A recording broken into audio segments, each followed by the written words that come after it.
many ride apps in Kenya. In fact, people tend to use the most popular one, Uber, Bolt, and Little. However, there are other players who have managed to stay under the shadow of the aforementioned apps, but have run their businesses locally anyway. One of them is NopeaRide, which has been offering its services using electric cars. The company has said, though, that it will cease operations in Kenya.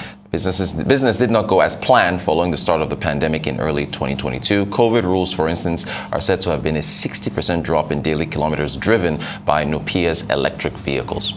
Microsoft has announced the launch of its global skilling program in Kenya with the goal of increasing access to digital and foundational skills. The Skills for Jobs Learning Pathways program has been introduced locally as a build-up to the success of Microsoft's Global Skills Initiative, which was launched in June 2020 and has since reached over 80 million people worldwide with digital skills. In Kenya, the Global Skills Program has impacted an estimated 189,000 people, with 4,471 Kenyans completing the learning paths through the initiative. Moove, a Nigerian-born mobility fintech, has secured $30 million despite a recent round of quiet staff layoffs. This raise is Moove's fourth round of funding in 2022, bringing the total amount the company has raised to $181 million.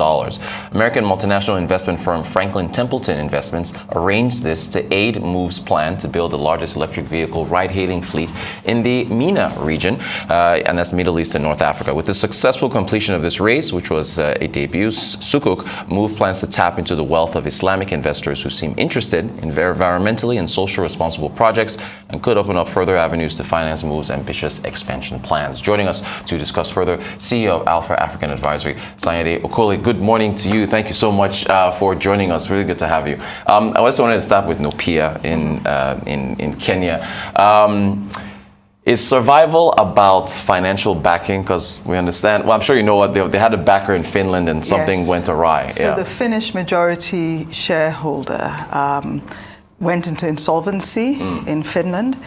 And as a result, the minority shareholder ended up having to file for insolvency for Nopea in Kenya.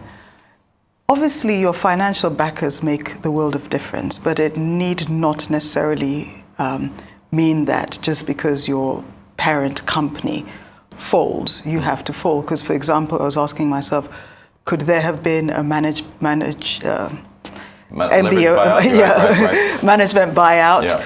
Could that company have been sold? But the reality is a business like this is quite capital intensive. The last fundraise they did, they had mentioned that they needed 20 more vehicles to reach break even.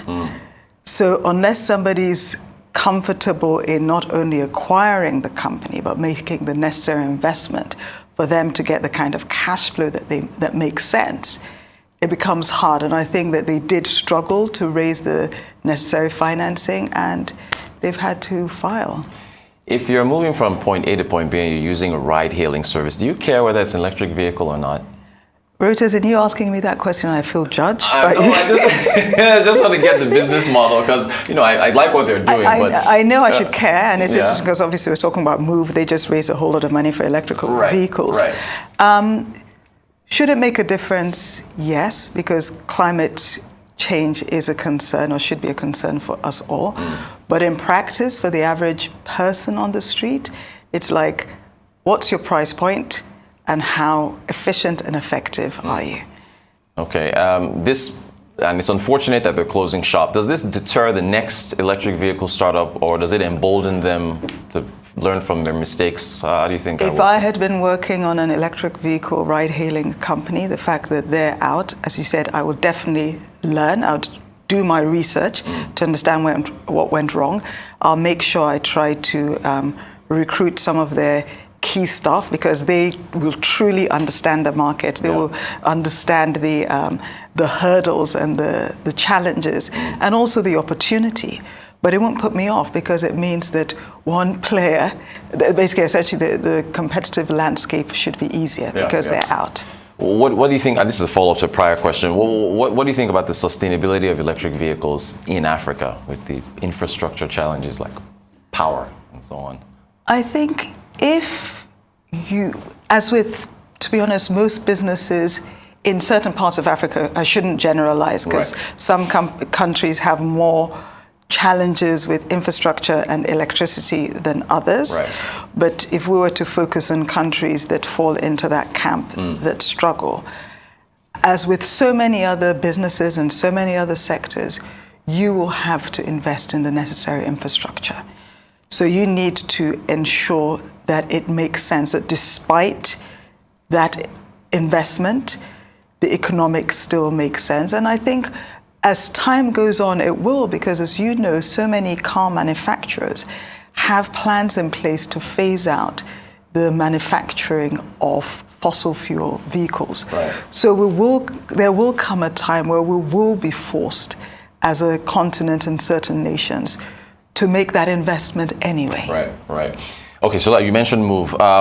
Now, in our prior segment, or 2 segments with Chiko and Bono, we're talking about Chipper Cash, which is a fintech company laying off stuff. Moove also, in fact, across the tech space, it's just been layoffs, but they still managed to raise this latest round. Now, as an advisor, you advise all these companies. Do you, advisors, investors, do you like, I don't know, this question sounds like it puts you in a bad light, but do you like to hear about layoffs? Does it make a company more lean and nimble and reduce costs? It's not so much that I'd like to hear about layoffs, but I certainly know that investors like to see efficiency. Right.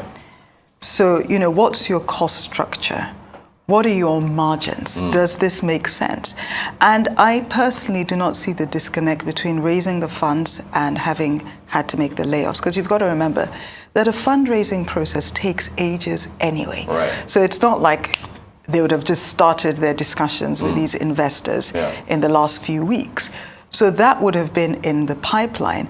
But at every point, businesses have to look at the economics of their operations and saying, am I optimizing? And as you have rightly pointed out, so many businesses have been laying off people because, when I look at what Moove have done in terms of how much money they have raised and how extensive their operations, because remember they started in 2020. Yeah. What comes to me is that they are going to need an exceptionally sound management team to make sure that, one, they digest this new investment effectively, but 2, they can really manage the breadth of operations that they have taken on. Great stuff. I asked you about electric vehicles, which they're doing, but also they're into vehicle financing. How do you see the sustainability of that? I know South Africa, you can lease a vehicle for a year, 2 years, return it, and you can just put on the down payment and so on. For around the rest of the continent, same as the electric vehicle question, vehicle financing, you think that has runway across the continent? Absolutely. Yeah. Consumer finance in general has to become more accessible. Yeah. Some would argue that on the one hand, and I'm not for 1 minute trying to justify corruption, but part of the pressure and the driver underpinning some of the corruption we see is the absence of consumer financing. Right. That people, where in the world do you need to pay 2 years rent in advance or 3 years rent in advance? People need to fund that. Right. If vehicle financing or other forms of consumer financing is not available, excuse me, then people are forced to have the full amount in place to acquire assets.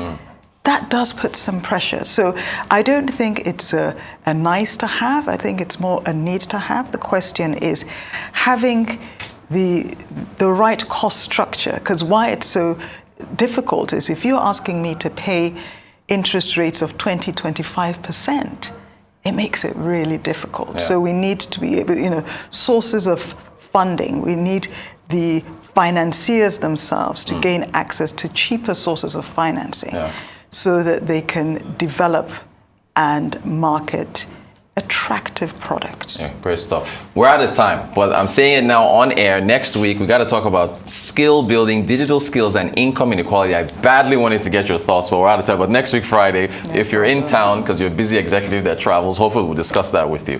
CEO of Alpha African Advisory, Sanyade Okoli, always a pleasure having you. Thanks so much for joining us.